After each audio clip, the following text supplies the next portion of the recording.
Magandang gabi sa bawat isa. Muli, nag-devotion tayo at dito na tayo sa Kawikaan, chapter 30,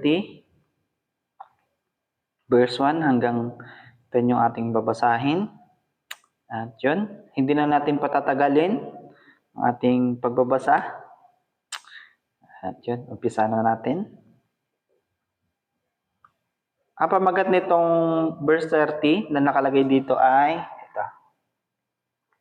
Medyo malabo lang sa camera at medyo maliit, pero sinasabi dito ang mga kawikaan ni Agur, anak ni Jake ng Masa. Ito ang sinabi niya kina Pilit at Ukal. Pasensya na kayo, medyo may sipon ako ng konti, kaya medyo parang ngungu ako magsalita at medyo maano din yung aking lalamunan. Ang Diyos ay malayo sa akin, wala akong magagawa. Ako ay mangmang, alang-alang, alagang maging tao. Verse 2, ulitin ko lang po. Medyo naguluhan po ako ng konti. Verse 2, ang Diyos ay malayo sa akin, wala akong magagawa. Ako ay mangmang, alagang maging tao. Wala akong karunungan, hindi ako matalino, di ako nakapag-aral, kaya ako ay mangmang. Walang karunungan, walang alam sa may kapal. Sinong dalubhasa tungkol sa kalangitan? Sino ang nakapigil ng hangin sa kanyang palad? Sinong nakapagbalot ng tubig sa isang damit? Sino naglagay ng mga hangganan sa daigdig? Sino siya? Sino ang kanyang anak?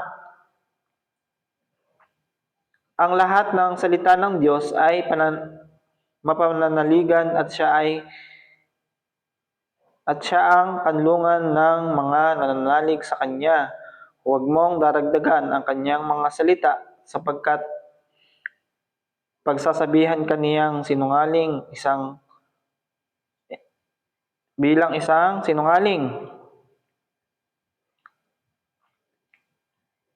Teka, itong verse 5. Sabi dito, ang lahat ng salita ng Diyos ay ating mapapanaligan at siya ang kanlungan. So, yun. Isang bagay ito na aking natutunan na ang salita ng Panginoon ay ating mapapanghawakan at magiging kanlungan. Dahil sabi dito, mapapanaligan natin ang salita ng Diyos at siya ang kanlungan. Verse 5, ulitin ko lang ulit. Ang lahat ng salita ng Diyos ay mapapanaligan at siya ang kanlungan ng mga nananalig sa Kanya. So yun, kung panghahawakan natin ang salita ng Panginoon,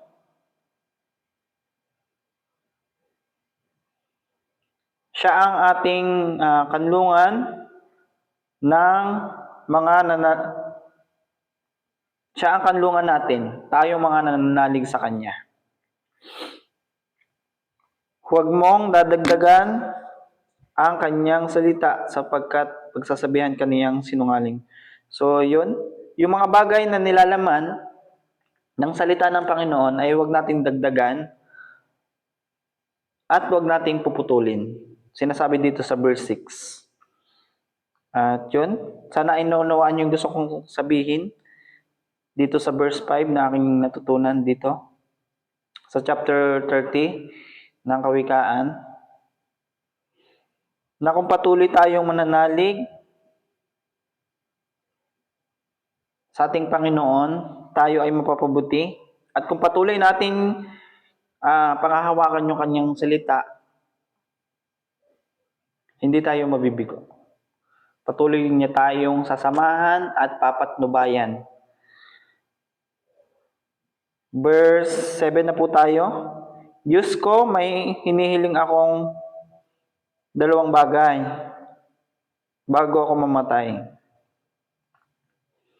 Huwag mo akong hahayaang maging sinungaling. Huwag mo akong payamanin o paghirapin. Sapat na sa pagkain ang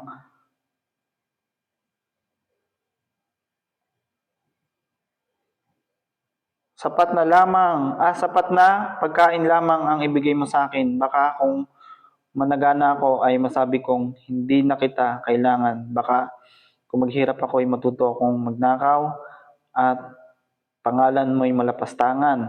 Ang alipin ay huwag mong siraan sa kanyang amo. Baka isumpa ka niya at pagbayarin sa ginawa mo. At yun. At ang aking bukod pa doon, ang aking natutunan dito sa verse dito sa chapter 13 ng Kawikaan ay itong verse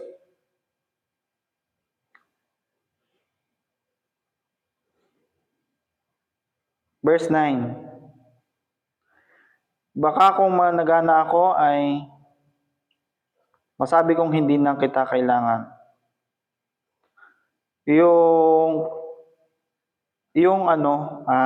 Maging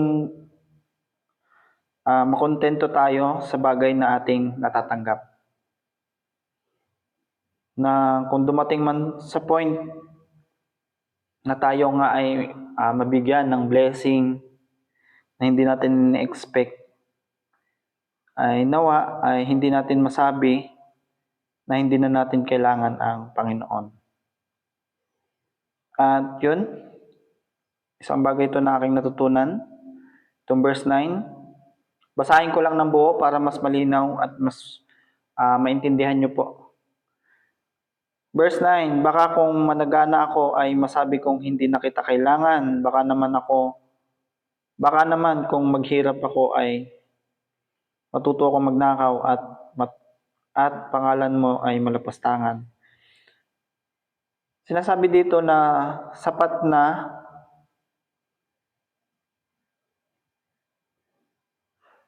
tayo ay